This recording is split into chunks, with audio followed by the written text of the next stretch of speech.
నమస్కారం ETV news కు స్వాగతం ముఖ్యాంశాలు డబుల్ ఇంజన్ సర్కారుతో ఏపీ డబుల్ గ్రోత్ సాధిస్తోందన్న చంద్రబాబు త్వరలోనే విశాఖ ఐటీ హబ్ గా అవతరిస్తుందని పునరుద్ఘాటన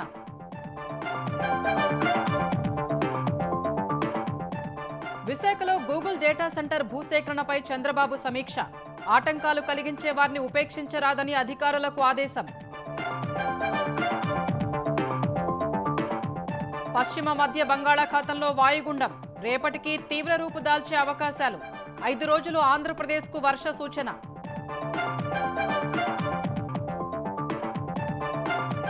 జూబ్లీహిల్స్ ఉప ఎన్నికకు అభ్యర్థి ఎంపికపై రేవంత్ సమీక్ష ఆశావహుల జాబితా సిద్ధం చేయాలని 3 మంత్రులకు ఆదేశం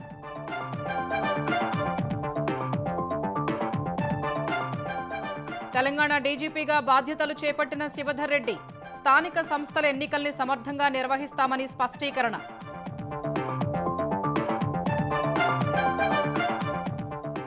కేంద్ర ప్రభుత్వ ఉద్యోగులకు డీఏ 3% పెంపు కొత్తగా 57 కేంద్రీయ విద్యాలయాల ఏర్పాటు తెలుగు రాష్ట్రాలకు 8 మంజూరు ఆర్ఎస్ఎస్ శతాబ్ది వేడుకల్లో పాల్గొన్న ప్రధాని మోదీ దేశ సేవకు సంఘ్ కార్యకర్తలు ఎప్పుడూ సిద్ధంగా ఉంటారని వెల్లడి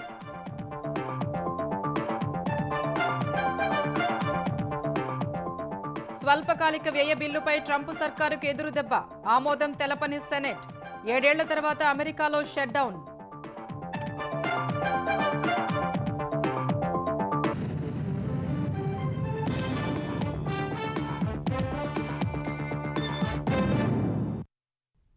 ప్రపంచంలోనే ఎక్కడా లేని విధంగా ఏపీలో ప్రజలకు ఆర్థిక భరోసా కల్పిస్తున్నామని ముఖ్యమంత్రి చంద్రబాబు చెప్పారు.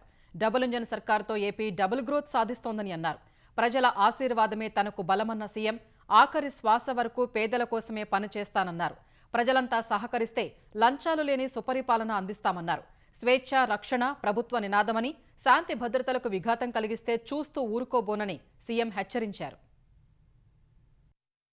ఎన్టీఆర్ పింఛన్ల భరోసా కార్యక్రమంలో భాగంగా విజయనగరం జిల్లా దత్తి గ్రామంలో లబ్ధిదారులకు ముఖ్యమంత్రి చంద్రబాబు పింఛన్లు పంపిణీ చేశారు. ఢిల్లీ పర్యటన తర్వాత నేరుగా విశాఖపట్నం చేరుకున్న చంద్రబాబు విశాఖ నుంచి దత్తి గ్రామంలో జరిగిన పింఛన్ల కార్యక్రమానికి హాజరయ్యారు. అర్హులకు పింఛన్లు పంపిణీ చేసిన ఆయన వారితో ముఖాముఖి నిర్వహించారు. వారి కష్టాలు అడిగి తెలుసుకున్నారు. అనంతరం మాట్లాడిన సీఎం ఆదాయాన్ని పెంచడం కోసం కూటమి ప్రభుత్వం ఆలోచన చేస్తోందన్నారు. సూపర్ 6 ను సూపర్ హిట్ చేశామన్న చంద్రబాబు గత ప్రభుత్వం విద్యుత్ ఛార్జీలతో ప్రజలపై భారం మోపిందని గుర్తు చేశారు. తాము ఆ భారాన్ని తగ్గిస్తున్నట్లు తెలిపారు. ఆడబిడ్డలు ఆర్థికంగా ఎదగాలన్నదే కూటమి ప్రభుత్వ ఉద్దేశమన్నారు. మహిళలను అన్ని రంగాల్లో పైకి తీసుకొచ్చేందుకు కృషి చేస్తున్నామని సీఎం అన్నారు. దేశంలో ఎక్కడా లేని విధంగా సామాజిక పెన్షన్లకు అత్యధికంగా ఖర్చు చేస్తున్న ప్రభుత్వం తమదేనని చెప్పారు. ఒకప్పుడు పండగ చేసుకోవాలంటే చాలా ఇబ్బందులు. ఈ రోజు ఎవ్వరికీ ఇబ్బంది లేదు. ప్రతి నెల మొదటి తారీఖు వస్తుందంటే అదొక పింఛన్ల పండగ అని చెప్పి నేను మీకు తెలియజేస్తున్నా. దేశంలోనే కాదు ప్రపంచంలోనే ఎక్కడా ఇవ్వని విధంగా ఆర్థిక భరోసా కల్పించే ఏకైక ప్రభుత్వం ఎన్డీఏ ప్రభుత్వం. అది ప్రభుత్వానికి పేదల పట్లుండే అభిమానం. 63,50,765 మందికి పింఛన్లు ఇస్తున్నాం. 2,745 కోట్ల పింఛన్ కింద ఇస్తున్నాం నెలవారీగా. 16 నెలలైంది నేను వచ్చి ముఖ్యమంత్రిగా. 48,019 కోట్ల రూపాయలు ఈ పేదవాళ్ళకి ఇచ్చిన ఏకైక ప్రభుత్వం ఈ ప్రభుత్వం అని చెప్పి నేను మీకు తెలియజేస్తున్నా. 5 ఏళ్లలో 20 లక్షల ఉద్యోగాలు ఇస్తామని చెప్పామని ఈ 15 నెలల్లో 4,71,574 మందికి ఉద్యోగాలిచ్చినట్లు సీఎం చంద్రబాబు వెల్లడించారు. భోగాపురం ఎయిర్పోర్టు వచ్చే ఏడాది జనవరి 26 నాటికి ప్రారంభమవుతుందని, ఇది ఉత్తరాంధ్రకు గేమ్ చేంజర్ గా మారుతుందన్నారు. అటు విశాఖ ఐటీ హబ్ గా మారబోతుందని సీఎం విశ్వాసం వ్యక్తం చేశారు. విశాఖ స్టీల్ ప్లాంట్ కాపాడామని చెప్పిన ఆయన విశాఖకు ప్రపంచ స్థాయి సంస్థలు రానున్నట్లు వెల్లడించారు. ఈ రోజు ఉత్తరాంధ్రలో 2,000 కోట్లు ఖర్చు పెట్టి 100% అన్ని ప్రాజెక్టులు 2 సంవత్సరాల లోపల పూర్తి చేసే బాధ్యత నాదని మరొకసారి మీ అందరికీ హామీ ఇస్తున్నా. Visakhapatnam steel plant కాపాడాం. 11,440 కోట్లు ఇప్పించాం. ఇంకో పక్కన రైల్వే జోన్ కూడా తీసుకొచ్చాం. విశాఖపట్నం ఒక ఐటీ క్యాపిటల్ గా తయారవుతుంది. టీసీఎస్ వస్తా ఉంది, కాగ్నిజెంట్ వస్తా ఉంది, గూగుల్ వస్తుంది, ఎక్సెంచర్స్ వస్తాయి. గూగుల్ క్యాంపస్ వస్తే భారతదేశానికి ఒకప్పుడు హైదరాబాద్ ఐటీ క్యాపిటల్ అయితే విశాఖపట్నం ఏఐ క్యాపిటల్ గా డేటా సెంటర్ క్యాపిటల్ గా తయారవుతుంది.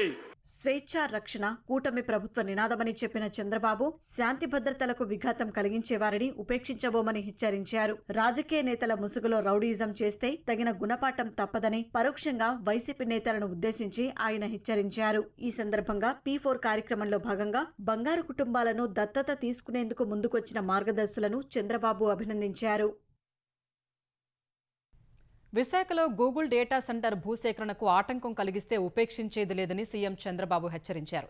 విజయనగరం జిల్లా దత్తిలో పింఛన్ల పంపిణీకి వెళ్లిన సీఎంను భీమిలి ఎమ్మెల్యే గంటా శ్రీనివాసరావు విశాఖ కలెక్టర్ విమానాశ్రయంలో కలిశారు. ఈ సందర్భంగా గూగుల్ డేటా సెంటర్ భూసేకరణ ప్రగతిపై సీఎం ఆరా తీశారు. రైతులకు తెలియకుండానే వారి పేరుతో కోర్టులో తప్పుడు కేసులు వేస్తున్నారని గంటా శ్రీనివాసరావు ముఖ్యమంత్రికి వివరించారు. కేసులు పెట్టిన వారిలో చనిపోయిన రైతు పేరు కూడా ఉందని తెలిపారు. ఈ విషయంలో కఠినంగా వ్యవహరించాలని సూచించిన చంద్రబాబు వైసీపీ బినామీల విషయంలో గట్టి చర్యలు తీసుకోవాలని ఆదేశించారు. భూములిచ్చిన రైతులకు ఉపాధి, ఇంటి స్థలంపై సీఎం సానుకూలంగా ఉన్నారని, త్వరితగతిన భూసేకరణ పూర్తి చేయాలని చంద్రబాబు సూచించినట్లు గంటా తెలిపారు. రాజమహేంద్రవరం నుంచి తిరుపతికి నూతన విమాన సర్వీసు ప్రారంభమైంది. పౌర విమానయాన శాఖ మంత్రి రామ్మోహన్ నాయుడు, ఎంపీ పురంధేశ్వరితో కలిసి ఢిల్లీ నుంచి వర్చువల్గా ఈ సర్వీసును ప్రారంభించారు. రాజమహేంద్రవరం విమానాశ్రయంలో జరిగిన ఈ కార్యక్రమానికి మంత్రులు కందుల దుర్గేష్, ఎమ్మెల్సీ సోము వీర్రాజు సహా పలువురు ఎమ్మెల్యేలు హాజరయ్యారు. దసరా మహోత్సవాల సమయంలో సాంస్కృతిక నగరం రాజమహేంద్రవరం నుంచి ఆధ్యాత్మిక నగరం తిరుపతికి నూతన సర్వీసు ప్రారంభించడం ఎంతో సంతోషంగా ఉందని రామ్మోహన్ నాయుడు అన్నారు. గతంలో ప్రారంభించిన ఢిల్లీ, ముంబై విమాన సర్వీసులు పూర్తి ఆక్యుపెన్సీతో నడుస్తున్నాయని చెప్పారు. భవిష్యత్తులోనూ వారణాసి, కొచ్చిన్, షిరిడి, గోవా వంటి ప్రాంతాలకు మరిన్ని సర్వీసులు ప్రారంభిస్తామన్నారు. హైదరాబాద్ జూబ్లీహిల్స్ ఉప ఎన్నికల్లో అభ్యర్థి ఎంపికపై సీఎం రేవంత్ రెడ్డి, పీసీసీ అధ్యక్షుడు మహేష్ కుమార్ గౌడ్ మంత్రులతో సమాలోచనలు చేసినట్లు తెలుస్తోంది. ఇప్పటికే బీఆర్ఎస్ తమ అభ్యర్థిని ప్రకటించగా త్వరలో ఎన్నికల షెడ్యూల్ వెలువడే అవకాశం ఉండడంతో కాంగ్రెస్ కూడా తమ అభ్యర్థిని ప్రకటించాలని యోచిస్తోంది. ఇందులో భాగంగానే సీఎంతో జూబ్లీహిల్స్లోని ఆయన నివాసంలో సమావేశమైన పీసీసీ అధ్యక్షుడు మహేష్ కుమార్ గౌడ్, మంత్రులు వివేక్, పొన్నం ప్రభాకర్ దాదాపు 2 గంటల పాటు చర్చలు జరిపారు. జూబ్లీహిల్స్ ఉప ఎన్నిక, స్థానిక సంస్థల ఎన్నికలు, రిజర్వేషన్ల అమలు, రిజర్వేషన్లకు సంబంధించి వెలువడిన గెజెట్ నోటిఫికేషన్లు తదితర అంశాలపై చర్చ జరిగినట్లు సమాచారం. జూబ్లీహిల్స్ అసెంబ్లీ నియోజకవర్గంలో తాజా రాజకీయ పరిస్థితులు, అభ్యర్థి ఎంపికలపై చర్చించినట్లు తెలుస్తోంది. గత కొంతకాలంగా నియోజకవర్గంలో పర్యటిస్తూ పార్టీని బలోపేతం చేసే దిశలో ముందుకు వెళ్తున్న మంత్రులు పొన్నం ప్రభాకర్, వివేక్, తుమ్మల నాగేశ్వరరావులకే అభ్యర్థి ఎంపిక బాధ్యత అప్పగించారు. ఆశావహుల జాబితా సిద్ధం చేయడం సహా వారికి పార్టీతో ఉన్న అనుబంధం, ప్రజల్లో వారికి ఉన్న పరపతి తదితర అంశాలను కూడా పొందుపరచాలని సూచించినట్లు తెలుస్తోంది. బీఆర్ఎస్ 10 ఏళ్ల పాలనలో గ్రామ పంచాయతీలు నిర్వీర్యమయ్యాయని బీజేపీ తెలంగాణ అధ్యక్షుడు రామచంద్రరావు ఆరోపించారు. కరీంనగర్లో ఏర్పాటు చేసిన సమావేశంలో మాట్లాడిన ఆయన, ఒకరు దోపిడీ చేసి వెళ్లిపోతే మరొకరు వచ్చి ఇచ్చిన హామీలు నెరవేర్చడం లేదని విమర్శించారు. గత 10 ఏళ్లలో బిల్లులు రాక సర్పంచులు నరకయాతన అనుభవించారని చెప్పారు. అనేక వాగ్దానాలు చేసి అధికారంలోకి వచ్చిన కాంగ్రెస్ ఒక్కటి కూడా నెరవేర్చడం లేదని ఆక్షేపించారు. తెలంగాణలో జరుగుతున్న అభివృద్ధి మొత్తం కేంద్రం నిధులతోనే జరుగుతోందన్నారు. బీఆర్ఎస్, కాంగ్రెస్లకు అవినీతిపై తప్ప అభివృద్ధిపై చిత్తశుద్ధి లేదన్నారు. గ్రామాల్లో అభివృద్ధి జరగాలంటే స్థానిక సంస్థల ఎన్నికల్లో బీజేపీనే గెలిపించాలని రామచంద్రరావు కోరారు. బీఆర్ఎస్ పార్టీ, కాంగ్రెస్ పార్టీ రెండింటికి కూడా స్థానిక సంస్థ ఎన్నికల్లో ఓట్లు అడిగే అధికారం నైతికంగా లేదు వాళ్ళకు. మొత్తము స్థానిక సంస్థల్ని నిర్వీర్యం చేసినటువంటి పార్టీ ఏదైనా ఉంది అంటే అది బీఆర్ఎస్ పార్టీ. కేంద్రం నుంచి వచ్చిన నిధుల్ని దారి మళ్లించి గ్రామీణ ప్రాంతాన్ని ఎండబెట్టారు. ఈరోజు కాంగ్రెస్ పార్టీ మాట్లాడుతున్నటువంటిగా ఏ మాట కూడా నిజాలు లేవు. ప్రజలకు వాగ్దానాలు చేసినాయి. ఒకరు మొత్తం దోపిడీ చేశారు, ఇంకోరు ఈ యొక్క ప్రజల్ని మోసం చేస్తూ ఉన్నారు. ఈ బీఆర్ఎస్ అదేవిధంగా కాంగ్రెస్ పార్టీ కేవలం అవినీతిలోనే వాళ్ళు మునిగున్నారు, కానీ అభివృద్ధి కార్యక్రమాల గురించి వాళ్ళు ఆలోచించట్లేదు. 2014 నుంచి 2023 మధ్య తెలంగాణలో రైతు ఆత్మహత్యలో 95% పైనే తగ్గాయని జాతీయ నేర గణాంక విభాగం ఇచ్చిన గణాంకాలు కేసీఆర్ పాలన రైతులకు స్వర్ణయుగం అనడానికి నిదర్శనమని బీఆర్ఎస్ వ్యాఖ్యానించింది. బీఆర్ఎస్ ప్రభుత్వ పథకాలు, కార్యక్రమాలు, ప్రాజెక్టుల వల్లే తెలంగాణలో రైతుల ఆత్మహత్యలు గణనీయంగా తగ్గాయని మాజీ మంత్రులు కేటీఆర్, హరీష్ రావు పేర్కొన్నారు. ఈ మేరకు సామాజిక మాధ్యమం ఎక్స్లో వేర్వేరుగా పోస్టులు పెట్టిన ఇరువురు 2014లో తెలంగాణలో రైతులు, కౌలుదారులు, రైతు కూలీల ఆత్మహత్యల సంఖ్య 1347 ఉంటే 2023లో 56కు తగ్గిందని గుర్తు చేశారు. 2014 ఏడాది దేశంలో రైతు ఆత్మహత్యల్లో తెలంగాణ వాటా 10.9% ఉంటే 2023 నాటికి 0.51% తగ్గిందన్నారు. అయితే కాంగ్రెస్ అధికారంలోకి రాగానే పరిస్థితి తారుమారైందన్న వారు 2 ఏళ్లలోనే సుమారు 700కు పైగా రైతులు ఆత్మహత్యలు చేసుకున్నారని ఆందోళన వ్యక్తం చేశారు. మళ్లీ కేసీఆర్ రావాలి, రైతులు చల్లగా 100 ఏళ్లు వర్ధిల్లాలని వారు ఆకాంక్షించారు. తెలంగాణలో స్థానిక సంస్థల ఎన్నికల్ని సమర్థంగా నిర్వహిస్తామని నూతన డీజీపీ శివధర్ రెడ్డి చెప్పారు. హైదరాబాద్ డీజీపీ కార్యాలయంలో ప్రత్యేక పూజల అనంతరం డీజీపీగా శివధర్ రెడ్డి బాధ్యతలు స్వీకరించారు. 1994 బ్యాచ్కు చెందిన ఐపీఎస్ అధికారి బి శివధర్ రెడ్డి తెలంగాణ 6వ డీజీపీగా బాధ్యతలు నిర్వహించనున్నారు. అనంతరం మాట్లాడిన ఆయన తెలంగాణలో శాంతి భద్రతల్ని అదుపులోకి తీసుకొచ్చేందుకు బలమైన జట్టు ఉందని, బేసిక్ పోలీసింగ్ సాయంతో సమర్థంగా విధులు నిర్వహిస్తామని తెలిపారు. పోలీసు శాఖలో ఖాళీగా ఉన్న పోస్టుల్ని త్వరగా భర్తీ చేయాలని ప్రభుత్వాన్ని కోరతామని శివధర్ రెడ్డి తెలిపారు. ఏ లక్ష్యాలతో నియమించారో ఆ ఉద్దేశాలని తెలంగాణ అభివృద్ధి కోసం అని చెప్పి తెలంగాణ పోలీస్ శాఖ హెడ్ గా తప్పకుండా నిర్వహిస్తారని చెప్పి నేను చెప్తున్నాను. ఫస్ట్ ఛాలెంజ్ మనకు తెలంగాణ పోలీస్ డిపార్ట్మెంట్ కు గ్రామ పంచాయతీ అంటే లోకల్ బాడీ స్థానిక సంస్థల ఎలక్షన్స్ ఉన్నాయి. ఈ ఎలక్షన్స్ ని పూర్తిగా శాంతియుతంగా అక్రమంగా నిర్వర్తించిందని చెప్పి పూర్తిగా మేము సన్నద్ధంగా ఉన్నాం. నెక్స్ట్ ఫ్యూ డేస్ లో కూడా ఆ ఎక్సైజ్ కల్మినేషన్ తీసుకొచ్చి పూర్తి స్థాయిలో దానికి ఎలక్షన్స్ కి సన్నద్ధం అవుతాం. ఈ నెల 12 లోపు 1000 కోట్ల బోధనా రుసుముల బకాయిలు విడుదల చేయకపోతే ఆ తర్వాత రోజు నుంచి సమ్మెలోకి వెళతామని తెలంగాణ ప్రైవేటు విద్యాసంస్థల యాజమాన్యాలు ప్రకటించాయి. ఆర్థిక శాఖతో అనేక సంప్రదింపుల తర్వాత కేవలం 200 కోట్లు మాత్రమే విడుదల చేసిందని తెలంగాణ ఉన్నత విద్యాసంస్థల సమాఖ్య చైర్మన్ రమేష్ బాబు వెల్లడించారు. ఇకపై సీఎం కార్యాలయంతోనే నేరుగా సంప్రదింపులు జరుపుతామన్న ప్రతినిధులు ఈ నెల 13 నుంచి 18 లోపు సీఎం రేవంత్ రెడ్డి తమకు సమయం కేటాయించాలని కోరారు. బట్టి విక్రమార్క గారు మీ అందరి ముఖంగా ప్రామిస్ చేసి 21-22 తారీఖు లోపల మేము 600 కోట్ల రూపాయలు ఇస్తామని, మిగతా 600 కోట్ల రూపాయలు దీపావళికి ఇస్తామని ప్రామిస్ చేశారు. మాకు 10,000 కోట్ల రూపాయలు రావాలి. ఈ రోజు ప్రభుత్వము 600 కోట్ల రూపాయలు ఇస్తుంది. 600 కోట్ల రూపాయలలో ప్రభుత్వం 200 కోట్లు ఇచ్చేసి మేము స్కాలర్షిప్ ఇచ్చినాము అని చెప్పేసి ఏదైతే చెప్తుందో అదంతా అబద్ధం. ఈ నెల 12వ తారీఖు లోపు కనుక 1,200 కోట్ల రూపాయలు కనుక రాకపోతే యథావిధిగా స్ట్రైక్ మాత్రం కంటిన్యూ చేస్తాయని చెప్పేసి ప్రభుత్వానికి మేము చెప్పదలుచుకున్నాం. సీఎం గారు కనుక స్వయంగా చెప్పకపోతే మాత్రము ఈరోజు కళాశాలలు పనిచేయనటువంటి పరిస్థితి కాబట్టి సీఎం గారు ఈ అపోహలన్నీ తొలగించాలని చెప్పేసి సీఎం గారిని మేము వేడుకుంటున్నాం. పేదల జీవితాల్లో మార్పులు తెచ్చేందుకు ఆర్ఎస్ఎస్ కృషి చేస్తోందని ప్రధాని మోదీ అన్నారు. దేశ సేవకు సంఘ్ కార్యకర్తలు ఎప్పుడూ ముందుంటారని తెలిపారు. రాష్ట్రీయ స్వయం సేవక్ సంఘ్ శతాబ్ది వేడుకల్లో పాల్గొన్న ప్రధాని 100 రూపాయల నాణెం, పోస్టల్ స్టాంపును విడుదల చేశారు. త్యాగం, నిస్వార్థ సేవ, క్రమశిక్షణకు ఆర్ఎస్ఎస్ 100 ఏళ్ల ప్రస్థానం ఉదాహరణ అని మోదీ ప్రశంసించారు. స్వాతంత్రానంతరం ఆర్ఎస్ఎస్ను నిషేధించడానికి చాలా ప్రయత్నాలు జరిగాయన్న ప్రధాని అయినా ఆ సంస్థ ద్వేషాన్ని పెంచుకోలేదన్నారు. ఈ ప్రపంచంలో అంటరానితనం కంటే మరో పాపం లేదని దేశ ప్రజలకు వివరించారు. సంస్కృతి, సంప్రదాయాల పరిరక్షణకు సంఘ్ కృషి చేస్తోందన్న ప్రధాని ప్రతి పౌరుడు చైతన్యవంతుడైతేనే దేశం అభివృద్ధి చెందుతుందన్నారు. మన ఆలోచనలు, పనులు ఎలా ఉంటాయో మన జీవితాలు అలాగే ఉంటాయని వివరించారు. సమాజం బాగుపడినా చెడిపోయినా ప్రతి ఒక్కరూ బాధ్యులేనని మోదీ చెప్పుకొచ్చారు. ఇతర దేశాలపై ఆధారపడటం వీలైనంత వరకు తగ్గించి స్వయం సమృద్ధి దిశగా అడుగులు వేయాలని సూచించారు. స్థాపన నాటి నుంచి ఆర్ఎస్ఎస్ జాతీయ నిర్మాణంపై దృష్టి సారించిందని మోదీ అన్నారు. समाज जीवन के ऐसे कई क्षेत्रों में संघ निरंतर कार्य कर रहा है और इस यात्रा की भी एक विशेषता रही है. संघ की एक धारा अनेक धारा तो बनी, मल्टीप्लाई तो होती गई, लेकिन उनमें कभी विरोधाभास पैदा नहीं हुआ, डिवीजन नहीं हुआ, क्योंकि हर धारा का विविध क्षेत्र में काम करने वाले हर संगठन का उद्देश्य एक ही है, भाव एक ही है, राष्ट्र प्रथम, नेशन फर्स्ट. కేంద్ర ప్రభుత్వ ఉద్యోగులకు మోదీ సర్కారు దీపావళి కానుక ప్రకటించింది. పండుగల వేళ ఉద్యోగులు, పెన్షనర్లకు కరువు భత్యం డిఏ 3% పెంచుతున్నట్టు ప్రకటించింది. ఈ పెంపు జూలై నుంచి అమల్లోకి వస్తుందని ప్రభుత్వ వర్గాలు తెలిపాయి. కేంద్ర ప్రభుత్వం ఉద్యోగులకు ఈ ఏడాది రెండోసారి డిఏ పెంచగా తాజా పెంపుతో 55% ఉన్న డిఏ 58%కి చేరింది. ఈ పెంపుతో కేంద్రంపై 10,084 కోట్ల రూపాయల భారం పడనుండగా 49.19 లక్షల మంది ఉద్యోగులు, 68.72 లక్షల పెన్షనర్లకు లబ్ధి కలగనుంది. దేశవ్యాప్తంగా 57 కేంద్రీయ విద్యాలయాల ఏర్పాటుకు 5,863 కోట్ల రూపాయలు కేటాయిస్తూ ప్రధాని నరేంద్ర మోదీ అధ్యక్షతన జరిగిన కేబినెట్ భేటీలో నిర్ణయం తీసుకున్నారు. పప్పు ధాన్యాల ఉత్పత్తిలో స్వయం సమృద్ధి సాధించేందుకు ఉద్దేశించిన పథకానికి 11,440 కోట్ల రూపాయలు కేటాయించింది. రబీ సీజన్లో రైతులకు మద్దతు ధర అందించేందుకు 84,263 కోట్ల రూపాయలు కేటాయిస్తూ కేబినెట్ నిర్ణయం తీసుకుంది. బయోమెడికల్ రంగంలో పరిశోధనలు ప్రోత్సహించేందుకు 1,500 కోట్లు కేటాయించింది. దేశవ్యాప్తంగా వందే మాత్రం 150 ఏళ్ల ఉత్సవాలు నిర్వహించాలని కేబినెట్ తీర్మానించింది. కేంద్రం కొత్తగా మంజూరు చేసిన 57 కేంద్రీయ విద్యాలయాల్లో 8 తెలుగు రాష్ట్రాలకు దక్కాయి. ఆంధ్రప్రదేశ్లో 4, తెలంగాణలో 4 కేవీలు ఏర్పాటు చేయనున్నారు.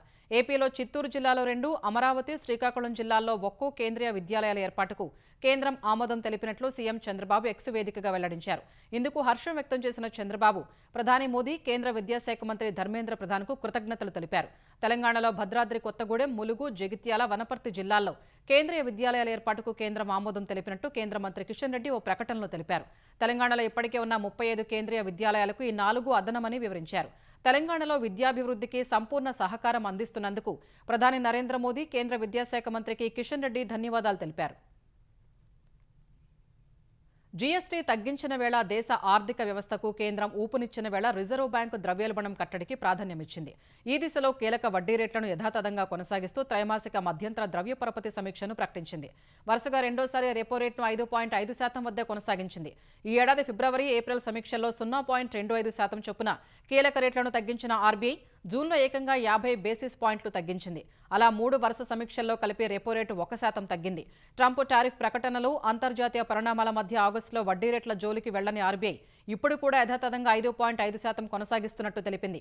2026-27 ఆర్థిక సంవత్సరానికి వినియోగదారుల ధరల ఆధారిత సూచీ సిఐపి ఆధారిత ద్రవ్యోల్బణం 4% లేదా అంతకంటే తక్కువ ఉండొచ్చని ఎస్బీఐ అంచనా వేయగా, జీఎస్టీ హేతుబద్ధీకరణతో అక్టోబర్లో అది మరింత తక్కువ ఉండే అవకాశం ఉందని తెలిపింది.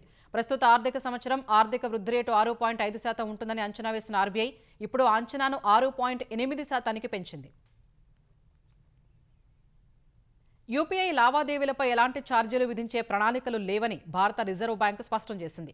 యూపీఐ ప్లాట్ఫామ్ల లావాదేవీలకు ఫీజు వసూలు చేసే అంశాన్ని తాము పరిశీలించడం లేదని ఆర్బీఐ గవర్నర్ సంజయ్ మల్హోత్రా స్పష్టం చేశారు.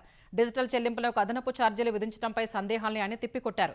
ప్రస్తుత విధానంలో యూపీఐ సేవలు పూర్తిగా ఉచితంగానే కొనసాగుతాయని హామీ ఇచ్చారు. మరోవైపు బేసిక్ సేవింగ్స్ బ్యాంక్ డిపాజిట్ ఖాతాలకు పలు సేవలు విస్తరిస్తున్నట్లు ఆర్బీఐ ప్రకటించింది. ఇందులో భాగంగా జీరో బ్యాలెన్స్ ఖాతాలకు కూడా డిజిటల్ బ్యాంకింగ్ సేవలు అందుబాటులోకి తెస్తున్నట్లు వెల్లడించారు. పశ్చిమ మధ్య బంగాళాఖాతంలో ఏర్పడిన అల్పపీడనం వాయుగుండంగా మారినట్టు విశాఖలోని వాతావరణ విభాగం తెలిపింది. రేపు తీవ్ర వాయుగుండంగా మారనున్న వాయుగుండం ఎల్లుండి ఉదయం ఒడిశాలోని పారాదీప్, గోపాల్పూర్ మధ్య తీరం దాటే అవకాశం ఉన్నట్టు అంచనా వేసింది. ఈ వాయుగుండం ప్రభావంతో తీరం వెంబడి ఈ రాత్రి నుంచి 45 నుంచి 55 కిలోమీటర్ల వేగంతో ఈదురుగాలులు వీస్తాయని వాతావరణ విభాగం వెల్లడించింది. తీవ్ర వాయుగుండం ప్రభావంతో రైలు, రోడ్డు మార్గాలు దెబ్బతినే ప్రమాదం ఉంది. తీర ప్రాంతాల్లోని అన్ని పోర్టులకు 3వ నెంబరు ప్రమాద హెచ్చరిక జారీ చేసింది. ఈ ప్రభావంతో రాబోయే 5 రోజులు ఆంధ్రప్రదేశ్లో భారీ నుంచి అతి భారీ వర్షాలు కురుస్తాయని అధికారులు వెల్లడించారు. ఉత్తరాంధ్ర, దక్షిణ కోస్తా ప్రాంతంపై అల్పపీడన ప్రభావం అధికంగా ఉందని వాతావరణ కేంద్రం అధికారులు తెలిపారు. హైదరాబాద్లోని పలు ప్రాంతాల్లో భారీ వర్షం దంచికొట్టింది. నగరంలోని బేగం బజార్, కోటి, సుల్తాన్ బజార్, అబిడ్స్, బషీర్బాగ్, నాంపల్లి, లిబర్టీ, హిమాయత్ నగర్, నారాయణగూడ, లక్డీకపూల్, అఫ్జల్గంజ్, అంబర్పేట్, ట్యాంక్బండ్ ప్రాంతాల్లో రహదారులు నీట మునిగాయి. Kachiguda, Nallakunta, Barkatpura, Musheerabad, Vidyanagar, Ramnagar, Baglingampally, Chikkadpally, RTC cross road, Gandhinagar, Jawahar నగర్లో భారీ వర్షంతో వాహనదారులు తీవ్ర ఇబ్బందులు పడ్డారు. కవాడిగూడ, భోలక్పూర్, దిల్సుఖ్ నగర్, సైదాబాద్, చంపాపేట్, మలక్పేట్, ముజరంబాగ్, చాదర్ఘాట్ సహా పలు ప్రాంతాల్లోని లోతట్టు ప్రాంతాలు చెరువుల్ని తలపించాయి.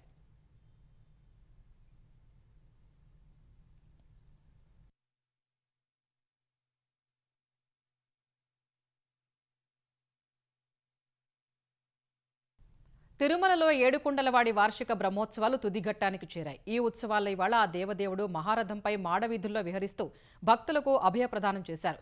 ఈ ఉత్సవాల్లో రథాన్ని లాగేందుకు భక్తులు పోటీ పడ్డారు. ఆ శ్రీనివాసుడు తనకు ఎంతో ఇష్టమైన అశ్వవాహన సేవను అందుకున్నారు.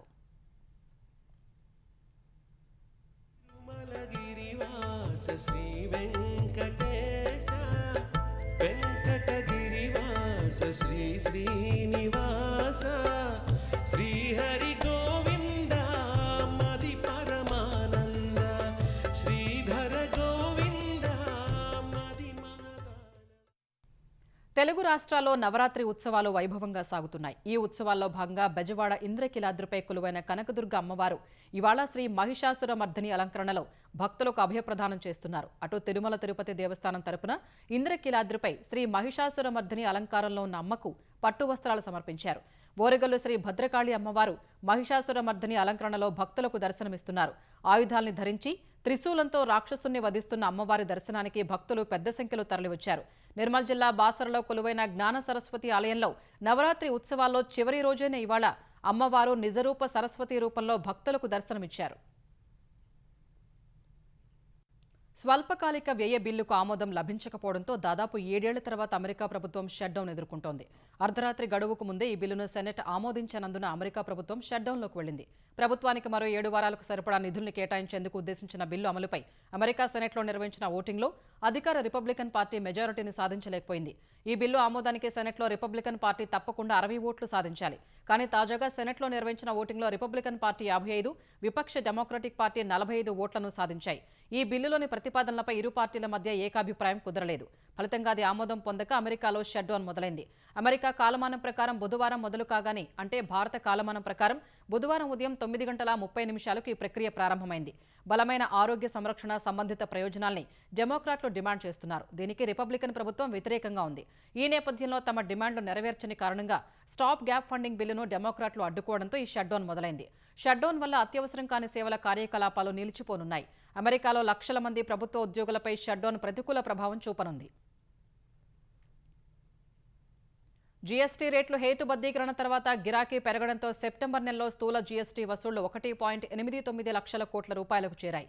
గత ఏడాది ఇదే నెలలో 1.73 లక్షల కోట్ల రూపాయల వసూళ్లు నమోదవగా ఈసారి 9.1% పెరిగాయి. జీఎస్టీ సంస్కరణలు అమల్లోకి వచ్చిన వేళ వస్తువుల ధరలు తగ్గి దేశవ్యాప్తంగా కొనుగోళ్లు పెరిగాయి. ఈ కారణంగానే సెప్టెంబర్లో జీఎస్టీ వసూళ్లు పెరిగినట్లు ప్రభుత్వ గణాంకాలు వెల్లడించాయి. అదే సమయంలో జీఎస్టీ రిఫండ్లు 40.1% పెరిగి 28,657 కోట్లు నమోదయ్యాయి. రీఫండ్లు మినహాయిస్తే 1.60 లక్షల కోట్ల నికర జీఎస్టీ వసూలైనట్లు గణాంక శాఖ వెల్లడించింది. ఈ సెప్టెంబర్ 22 నుంచి జీఎస్టీ సంస్కరణలు అమల్లోకి రాగా జీఎస్టీ 4 స్లాబ్ల నుంచి 5-18% స్లాబ్లకు కుదించింది. వంటగది సామాగ్రి నుంచి ఎలక్ట్రానిక్స్ వరకు, ఔషధాల నుంచి ఆటోమొబైల్స్ వరకు 375 రకాల వస్తువుల ధరలు తగ్గాయి. Reserve bank of India repo రేట్ను యథాతథంగా కొనసాగించిన వేళ దేశీయ మార్కెట్లు భారీ లాభాల్లో ముగిశాయి. గత 8 సెషన్లలో నష్టాల్లో ముగిసిన బీఎస్సీ సూచీ ఇవాళ 716 పాయింట్లు లాభపడింది. ఉదయం 80,173 పాయింట్ల వద్ద సూచీ ప్రారంభమైంది. మొదట్లో అమ్మకాల ఒత్తిడితో 80,160 పాయింట్ల కనిష్ట స్థాయిని నమోదు చేసింది. తర్వాత ఆర్బీఐ నిర్ణయం ఇచ్చిన జోష్తో క్రమంగా పెరుగుతూ 81,068 పాయింట్ల గరిష్ట స్థాయిని తాకింది. చివరికి 80,983 పాయింట్ల వద్ద బీఎస్సీ సూచీ స్థిరపడింది. జాతీయ స్టాక్ ఎక్స్చేంజ్ సూచీ నిఫ్టీ 225 పాయింట్లు లాభపడి 24,836 వద్ద ముగిసింది.